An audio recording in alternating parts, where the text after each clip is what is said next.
The client at lunch said, "This is bad, this is bad, this is bad." And at the end of the lunch, this guy, a very mild-mannered Englishman, stands up and says, "David says, clients get the kind of advertising they deserve.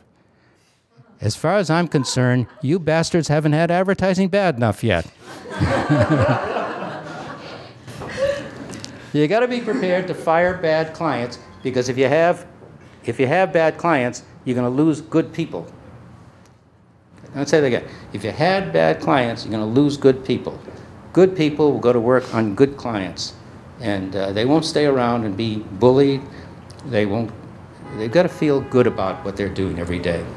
How do you decide where to grow? Which is really responds a little bit to your point. We used to look at what categories are growing. What product categories are growing? What businesses do we want to be in? You want to work for clients in growing categories. We decided before the telecommunications business was deregulated. It used to be a totally regulated business. And in the 80s, they deregulated it.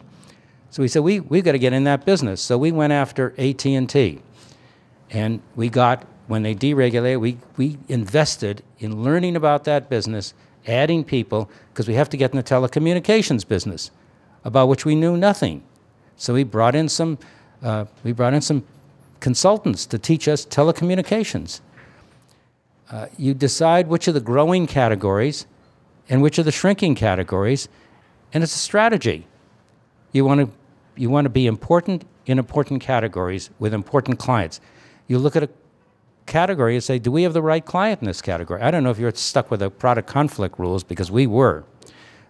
We could only work for one gasoline, one food company, one credit card company, and I suspect your business is totally different. But so we had to be very careful about which kind of clients we did.